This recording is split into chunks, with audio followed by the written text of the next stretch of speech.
Bonjour à tous et bienvenue sur votre escale de pleine lune du 28 octobre, proposée sous 3 angles différents et complémentaires, astro, trace intuitif et tarot. Cette pleine lune dans l'axe taureau-scorpion est une éclipse partielle de lune, ce qui augmente le ressenti et l'importance de la thématique concernée. Alors de quoi s'agit-il pour commencer? Eh bien d'un soleil en scorpion et en maison 5 pour l'heure de Paris. Le soleil est tout proche de Mars et Mercure qui sont en conjonction dans ce même signe du scorpion. Donc ça peut faire résonner en nous un puissant besoin d'affirmation et d'expression de soi, que ce besoin soit relié à l'amour, à la créativité ou à la place que l'on prend dans une situation ou une relation. L'alliance de Mars et de Mercure encourage à la nouveauté, à l'expression et l'extériorisation de nos idées, notre avis, nos pensées ou nos réflexions sous une forme directe et authentique. On est ici dans un sujet qui nous tient particulièrement à cœur et on peut avoir envie de tout faire pour honorer ce qui nous travaille autant intérieurement. Il y a donc une mise en action volontaire, décidée et déterminée. En face, on a la lune en taureau, donc partiellement éclipsée puisque le nœud nord se trouve dans le signe voisin du bélier, mais ça ne l'empêche pas d'augmenter notre réceptivité et notre besoin de confort.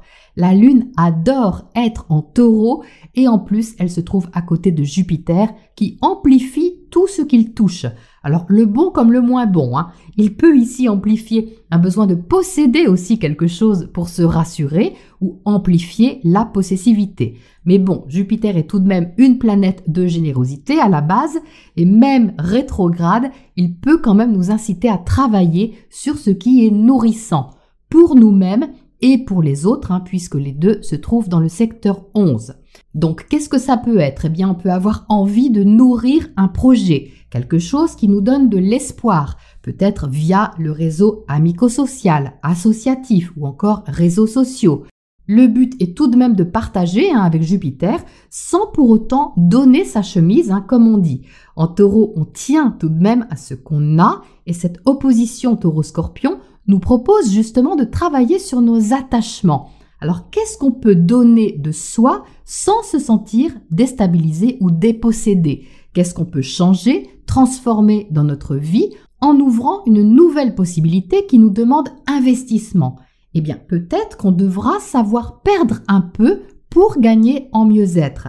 La transformation de fond qui est demandée peut nous amener à regarder avec une grande lucidité la partie de soi qu'on doit laisser mourir pour symboliquement renaître de façon plus saine. C'est une mue qui est proposée ici, une mue intérieure qui vient toucher profondément notre être et nos zones d'ombre. Donc c'est un vrai travail de mineur de fond pour aller chercher le diamant et le ramener à la surface.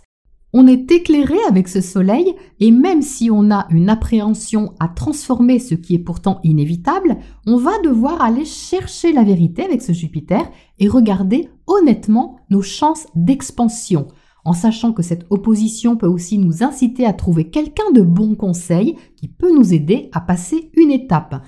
En étant rétrograde, Jupiter peut nous faire sentir que quelque chose est prometteur et c'est le moment de voir concrètement si ça l'est vraiment ou si ça a des chances de l'être.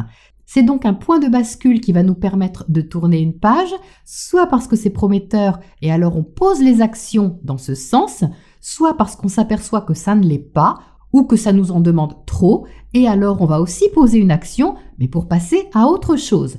Dans les deux cas, c'est donc positif et source d'évolution, au moins intérieure. Par ailleurs, on peut aussi se trouver face à nos croyances, notre vision du monde et être invité à changer notre façon d'aborder un sujet pour mieux évoluer. Le carré Soleil-Pluton est terminé et pourtant il apparaît encore ici, mais c'est maintenant un faux carré puisque les signes sont compatibles. Donc on va dire qu'il reste l'empreinte de la remise en question qu'on peut encore ressentir sur ce cycle lunaire alors qu'une décision est sûrement déjà en cours. Le trigone à Saturne rétro est également passé, mais il reste actif et intéressant pour donner corps à ce qu'on veut dans un sens constructif et réaliste. Même s'il nous faut réorganiser un secteur de notre vie, on est encouragé à prendre les choses en main pour les mener à bien et à long terme. C'est Vénus qui maîtrise cette lune en Taureau et Vénus est concentrée en essayant de ne pas se laisser distraire ou trop charmer. En Vierge et en maison 4, elle range, elle compte, elle organise en prenant un certain plaisir à gérer les détails d'un confort qu'elle souhaite. Elle est en conjonction à la lune noire qui peut ajouter aux envies de plaisir ou de faire plaisir avec des choses toutes simples, mais cette conjonction peut aussi réveiller la peur de mal faire ou de ne pas assez bien faire.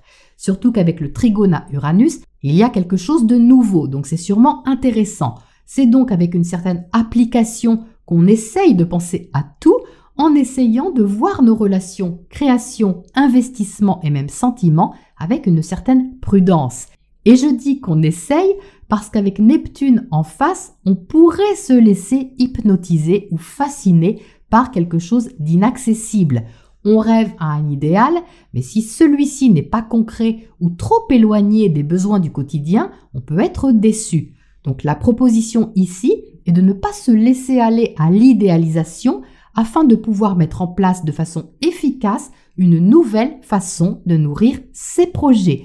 S'éloigner de quelque chose qui ne nous convient pas est la meilleure façon d'expérimenter cette opposition Vénus-Neptune pour faire de la place à ce qui est justement constructif et stable, ou en tout cas travailler dans ce sens. Et Mars va sacrément nous donner de l'élan, puisque c'est lui qui maîtrise le Soleil et qui maîtrise le nœud nord, notre boussole cosmique. Donc si quelque chose est nouveau et réveille nos instincts de vie, d'action et d'affirmation, c'est signe qu'on est dans un processus d'évolution. Si l'angle de vue est nouveau, c'est bon signe aussi, car il y a une invitation à sortir des schémas du passé pour se tirer vers le haut tout en étant méthodique et inspiré. Pluton maîtrise aussi ce soleil en Scorpion et ne fait que confirmer un changement de fond au niveau de nos engagements, quels qu'ils soient, et là encore, dans un sens constructif et plus extérieur, maintenant qu'il est reparti en marche directe. Au niveau numérologique, le 28-10-2023 envoie une énergie enrichissante au niveau relationnel ou contractuel, nous invitant à affirmer notre identité dans une certaine indépendance, parce que l'enrichissement de nos engagements passe par le fait d'être soi-même. La réduction nous mène au 18, la Lune, en résonance avec cette éclipse et en résonance avec Vénus qui la maîtrise et se trouve face à Neptune. Donc on a ici à se connecter fortement à notre ressenti, non pas pour imaginer des choses ou se projeter dans des rêves irréalistes, mais bien pour être dans la connexion à ce qu'on ressent profondément et honnêtement. Et d'ailleurs, si on réduit, on trouve le 9, l'ermite, qui nous encourage au discernement et à la lucidité par un travail intérieur, une introspection salutaire qui va nous aider à mieux évoluer ensuite. On peut donc avoir à trancher ou tout au moins se positionner par rapport à l'autre ou aux autres en travaillant sur ce qui est plus authentique, même si on ne fait que le découvrir en mettant peut-être soudain le doigt dessus. Voilà pour la partie astro de cette pleine lune et on passe au tracé intuitif pour le complément. Alors nous voici avec le tracé intuitif de cette pleine lune, donc je vais tracer la date 28-10 et on va voir où le stylo va nous emmener pour nous donner les messages complémentaires. Donc c'est parti, je pars d'ici 28-10. Il était plus pressé que moi apparemment, donc c'est parti. Qu'est-ce qu'on a là ? Alors c'est rigolo justement parce que j'ai un arrêt sur image par rapport à quelque chose qui va plus vite que prévu. Une sorte d'arrêt sur image, un décalage si vous voulez dans le temps entre quelque chose qui vient en face de nous d'une façon assez prenante, d'une façon assez engageante et une autre posture ici qui se trouve un peu en décalage. Alors pas forcément en inconfort mais en décalage. J'ai un personnage ici assez stoïque, assez posé qui regarde venir quelque chose à lui sans se laisser vraiment impressionner ou déstabiliser. En tout cas, c'est pas montré. C'est en dessous, c'est peut-être un peu caché, mais c'est pas montré. L'attitude est assez posée et calme. C'est quelque chose ici qui est assez riche, soit parce qu'il y a la quantité de quelque chose, le volume de quelque chose. J'ai une notion assez volumineuse, si vous voulez. Donc je ne sais pas comment peut se manifester cette histoire de volume. Il y a beaucoup de choses, alors soit beaucoup de monde, soit beaucoup de choses à faire. Enfin, il y a beaucoup de quelque chose et qui demande aussi une certaine implication, une certaine exigence. C'est quelque chose qui va un peu plus vite que prévu, je dirais, et où on peut avoir la sensation qu'on n'était pas tout à fait prêt. Mais c'est pas très très grave. On envisage la situation, la relation ou l'événement qui fait que ça nous semble gros ou volumineux sous une forme ou une autre. On prend acte, on prend note et on se dit ok, donc là il y a beaucoup, va falloir que je m'organise. C'est un peu cette énergie-là. Alors ensuite, de ce côté-là, j'ai une énergie de réflexion. J'ai par ici l'énergie de la Vierge et j'ai même, je dirais, l'énergie de Vénus en Vierge parce que là, j'ai quand même quelque chose d'agréable, de doux qui essaye de bien faire les choses, mais ça passe par une introspection, ça passe par une réflexion. Donc là, j'ai une Vénus en Vierge, c'est clair pour moi, et qui ne veut pas se laisser entraîner par des choses qui ne sont pas encore tout à fait maîtrisées. Parce que je l'ai toujours, cette énergie ici qui est demandeuse ou qui est tentante. Elle a une petite nuance par rapport à l'autre côté. De ce côté-là, elle est tentante, mais on est ici dans un souci de bien faire quelque chose, de rester dans l'harmonie aussi ou le plaisir de quelque chose, d'une relation, d'un projet, d'une activité, enfin peu importe, mais on se dit quelque chose du style faut que je réfléchisse. Je veux pas retomber dans quelque chose. Je veux pas retomber dans quelque chose qui fait peut-être des étincelles, qui est joli, mais qui n'apporte rien au final. Il y a une tentation là qui nous occupe l'esprit quand même. Je dis pas qui nous prend la tête, mais qui nous occupe l'esprit. On travaille dessus, on essaye d'avoir du discernement pour garder la bonne distance justement. Donc il se peut ici qu'on revienne sur quelque chose. J'ai quelque chose sur lequel on revient. J'ai une énergie de passé ici, mais qui en même temps me fait aussi également penser à celle de l'ermite. On introspecte, on est dans une sorte de bulle d'intériorité, pas coupé des autres ou pas coupé du monde, mais simplement pour être à la bonne distance et garder l'esprit le plus clair possible. Alors l'esprit le plus clair touche quand même l'affect, c'est-à-dire on essaie de garder l'esprit clair sur nos sentiments ou l'esprit clair sur quelque chose qu'on aime. Il y a de l'amour ici, il y a quelque chose qu'on affectionne particulièrement. C'est pour ça qu'on ne veut pas se laisser trop influencer ou trop attendrir, je dirais même, trop attendrir par peut-être ce qu'on attend de nous ou ce qu'on nous demande ou ce qu'on espère, parce qu'on a à faire la part des choses ici, c'est surtout ça. Donc on peut ressentir une certaine pression qui n'est pas une pression genre ultimatum, quelque chose comme ça, mais qui est comme quelque chose qu'on a dans la tête et avec laquelle il faut qu'on travaille. Il y a quelque chose ici qu'on ne peut pas ignorer. Soit c'est une info, soit c'est une décision, soit c'est une prise de conscience. On n'ignore pas ça, c'est très présent. Et justement parce que c'est présent, ça demande à ce qu'on prenne un peu de distance pour y voir plus clair. Vous savez, c'est comme quand on nous dit quelque chose, ou on nous dit plein de choses, et on nous dit tellement de choses qu'à un moment on dit « Ok, j'ai tout entendu maintenant, je prends un moment de recul pour essayer de faire le tri dans tout ce que j'ai entendu. » Pour faire le clair. Voilà, c'est exactement ce que j'ai là.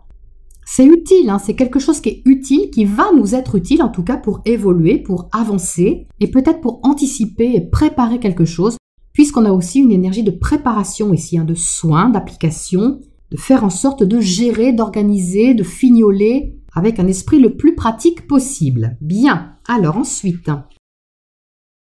Alors, par ici, l'énergie est un peu plus directe. On n'est plus dans la Vierge là, on est davantage dans le Scorpion. Et je dirais même dans l'énergie de cette conjonction Mercure-Mars en Scorpion.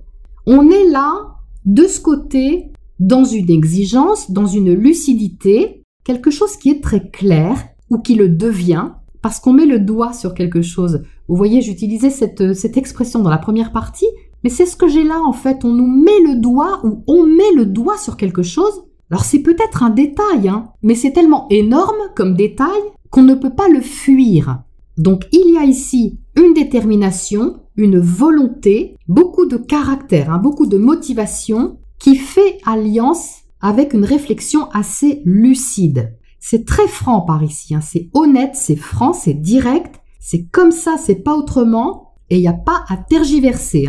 on sait quelque chose, on voit quelque chose, et même s'il y a un instinct de protection ou d'autoprotection par ailleurs, il y a ici l'envie de poser des jalons, de baliser un peu le chemin dans un souci de vérité. De l'autre côté, on avait le souci de bien faire, de rester dans une énergie plaisante, harmonieuse. Ici, on est davantage dans l'efficacité, tout en protégeant aussi ses acquis, ou en tout cas ce qu'on aime, c'est là en dessous.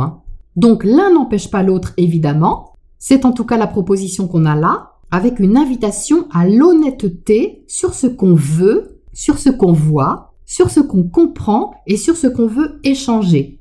Donc ça peut passer par une décision, ça peut passer par une conversation, ça peut passer par une prise de conscience, mais quelle que soit la façon dont ça se manifeste, on met le doigt ici sur quelque chose d'authentique, de vrai et d'important pour pouvoir aller plus loin.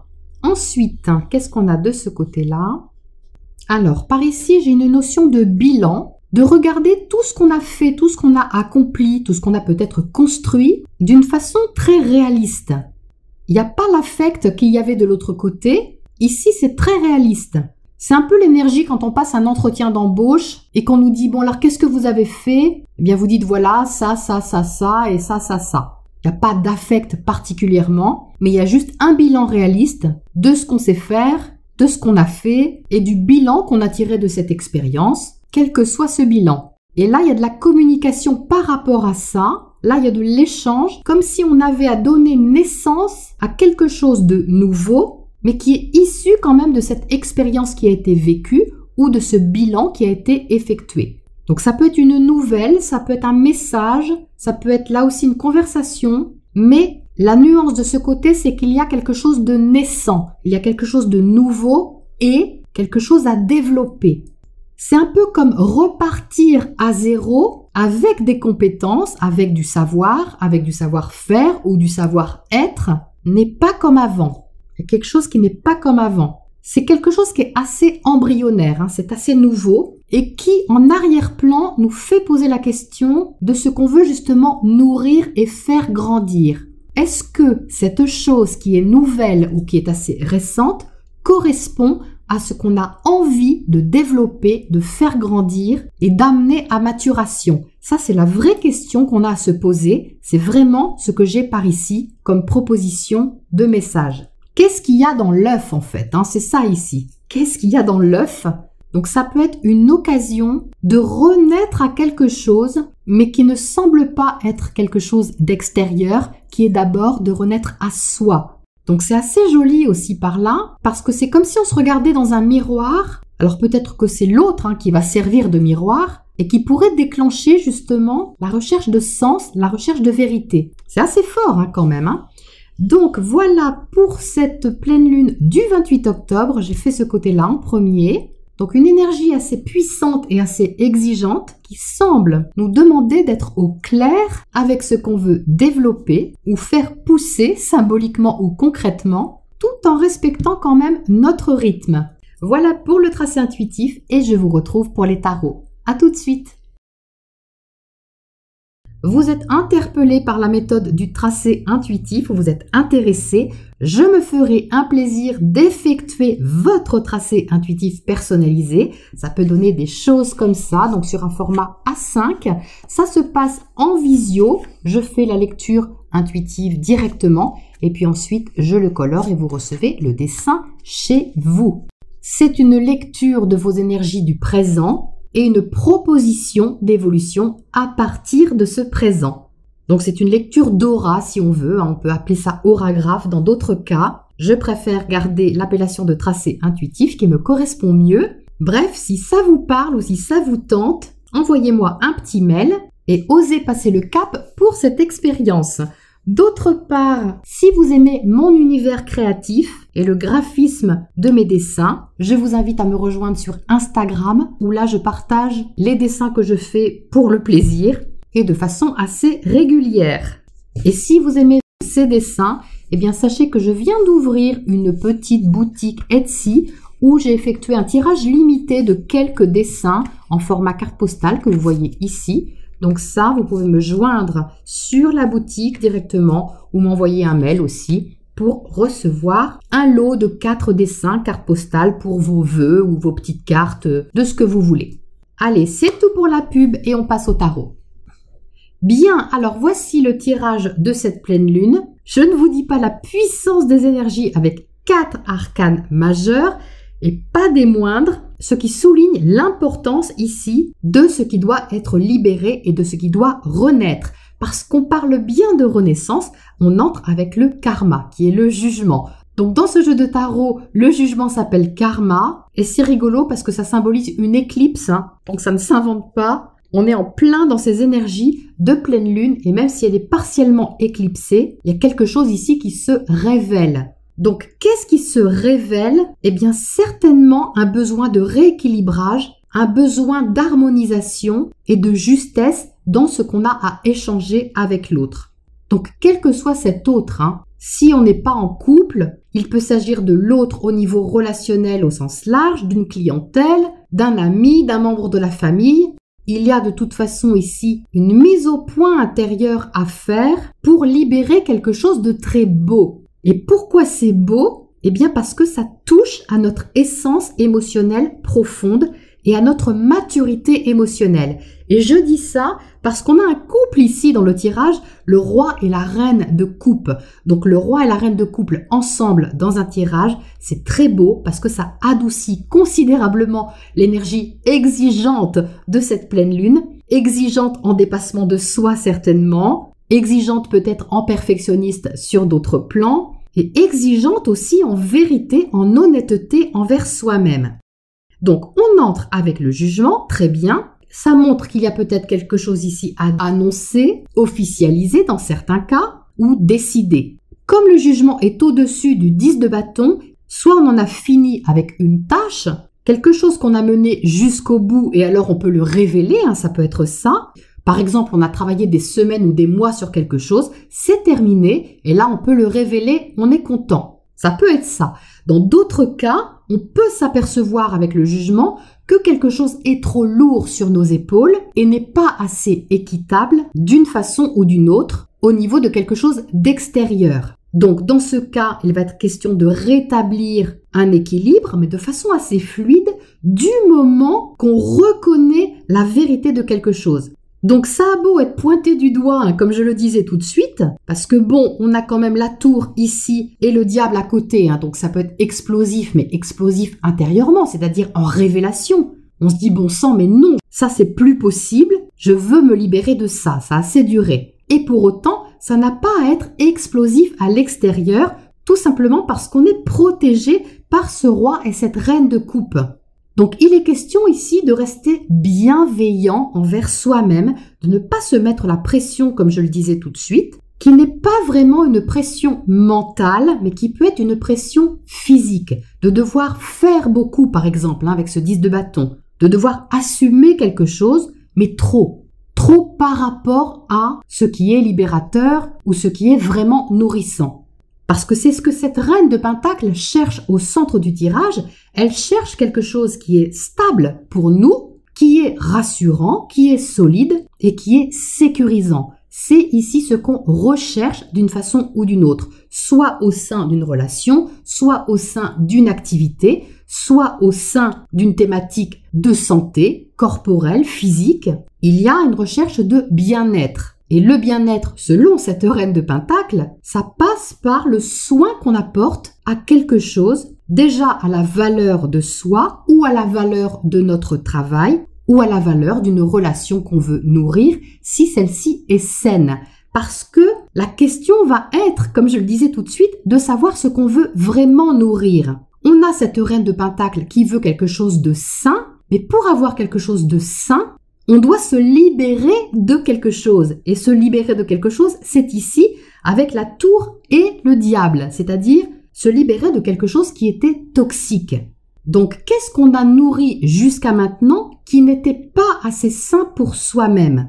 Peut-être qu'on a voulu alimenter un projet qui n'était pas viable, peut-être qu'on a voulu aller au bout d'une relation ou d'une thématique relationnelle contractuelle qui finalement était très prenante et alors on regarde maintenant si ça valait le coup ou pas. Et ça va être le moment de regarder ça avec la plus grande honnêteté, parce que la tour, c'est quand même la prise de conscience de quelque chose.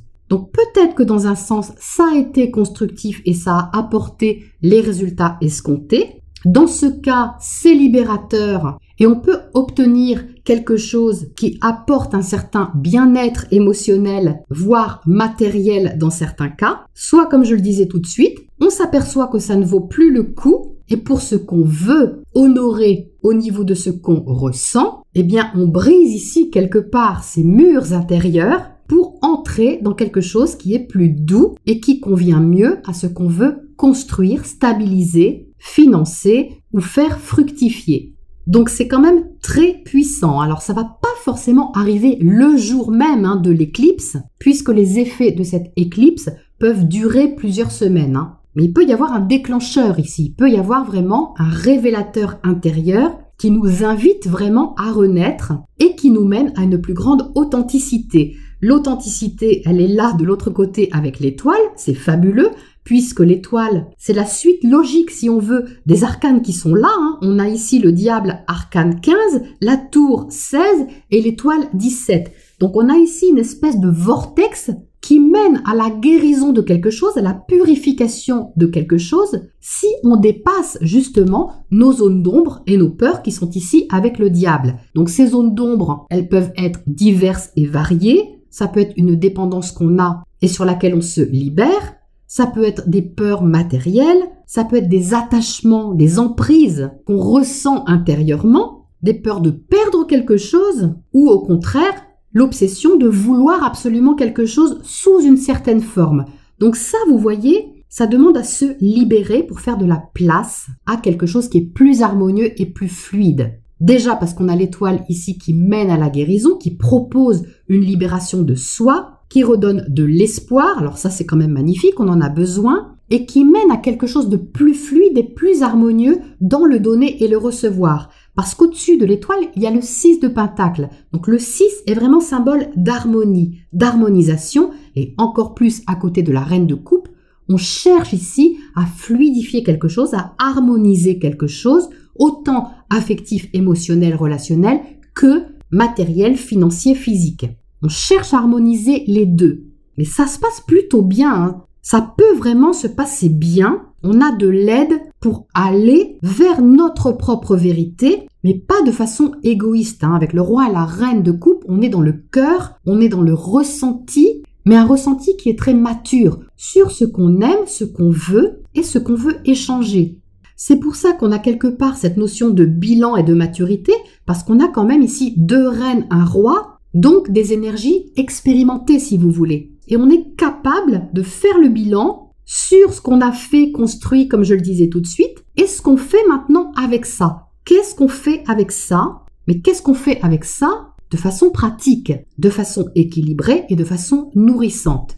Donc ça secoue un peu, oui, mais c'est pas forcément quelque chose d'extérieur. Ça secoue ici dans le bas du tirage, donc en nous, dans nos racines, dans nos fondations, quelque chose ici qui se déconstruit, quelque chose ici qui se libère, dans laquelle on était peut-être trop enfermé, peut-être qu'on ne s'était même pas rendu compte qu'on était enfermé dedans, jusqu'au moment où ça s'ouvre justement. Mais enfin, ça s'ouvre d'une façon quand même relativement agréable. Enfin, vraiment, je nous le souhaite tous, parce que ce tirage va vraiment dans le sens de quelque chose d'harmonisant et d'apaisant. Donc il est question ici d'accueillir vraiment ce réveil intérieur, cette heure de vérité, parce qu'il y a l'heure de vérité ici quelque part, qui va nous permettre d'évoluer avec plus de sérénité et d'une façon qui est certainement aussi mieux gérée, mieux organisée. Parce qu'avec le 10 de bâton, on a certainement fourni beaucoup d'efforts dans une direction ou dans une situation. Et comme on regarde maintenant ce que ça donne, comme on regarde si ça valait le coup ou pas, eh bien, on va pouvoir peut-être travailler sur la thématique qui est concernée d'une façon plus concrète ou plus rentable, je dirais, au niveau surtout de l'échange. Avec les bâtons, on a aussi une énergie d'indépendance, donc on a peut-être fait quelque chose de façon indépendante, on a mené sa barque peut-être d'une façon ou d'une autre, et là, il est temps de le poser sur la table et de dire « bon, donc maintenant, qu'est-ce que vous me proposez ou qu'est-ce qu'on peut en faire ?» Il y a ici une thématique relationnelle. quelque chose qui s'ouvre dans l'indépendance et le respect de soi, le respect de ses valeurs, le respect de son rythme naturel et le plus possible en accord avec ce qu'on ressent et ce qu'on veut aussi créer. Donc voilà pour ce tirage magnifique de pleine lune. Merci de partager en commentaire si ça vous parle et comment ça vous parle, parce que c'est toujours intéressant de voir comment ça se manifeste pour chacun. Mais on a certainement ici un virage conséquent. Donc belle pleine lune à tous et je vous retrouve bientôt pour la prochaine escale.